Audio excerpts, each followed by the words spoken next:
Hello বন্ধুরা, আসসালামু আলাইকুম। কেমন আছেন সবাই? আশা করি ভালো আছেন এবং কাছে ও দূরে থেকে যে যেখান থেকে আমার ভিডিওগুলো দেখেন তাদের সকলকে অসংখ্য অসংখ্য ধন্যবাদ এবং শুভকামনা করে আমি প্রত্যেক দিনের মতো আপনাদের মাঝে নতুন নতুন রেসিপি দেখাতে চাই। আজকে আর রান্না দেখাবো না, আজকে দেখাবো হয়েছে কচু কি করে পরিষ্কার করতে হয়, চোকা তুলতে হয় সেটাই দেখাবো।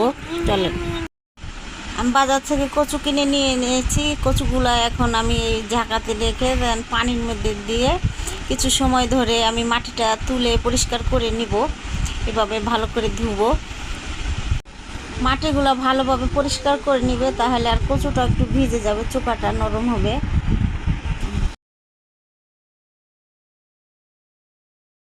কচুটা এখন আমার ধোয়া হয়ে গেছে, এখন আমি তুলে নিব একটা ঝাঁকাতে, পানিটা ঝরিয়ে নিব। ঝরানো হয়ে গেলে এখন আমি কচুটা ব্যাগের মধ্যে ভরে নেব।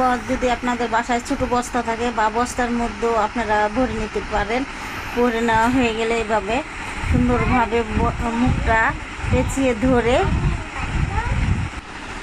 বস্তার মুখটা এভাবে আমি ঘুরিয়ে পেঁচিয়ে নিব। পেঁচিয়ে নিয়ে মাটির মধ্যে আমি বাড়ি দিতে লাগবো কিছু সময় ধরে। বাড়ি দিতে এভাবে 10-12টা বাড়ি দিলেই ভিতরটা খুলে একবার দেখবো যে কীরকম হয়েছে। যদি না হয় ভালোভাবে তাহলে আরও কিছু সময় ধরে বাড়ি দিব।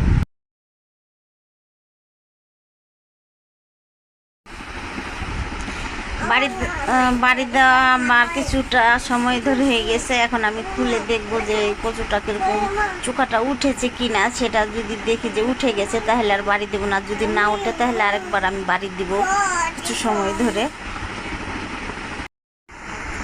এই যে চোকাটা আমার উঠানো হয়ে গেছে, এখন আমি একটা পানির মধ্যে দিয়ে চোকাটা ধুয়ে নিব, তাহলে কচুটা সুন্দরভাবে বের হয়ে যাবে আর চোকাটা আলাদা হয়ে যাবে। যে এভাবে ধুয়ে নেব, এই যে এভাবে ভালো করে একটু কষলিয়ে ধুয়ে নিব, তাহলে চোকাটাও থাকবে না। সুন্দরভাবে কীরকম সাদা হয়ে গেছে কচুটা দেখতে পাচ্ছি।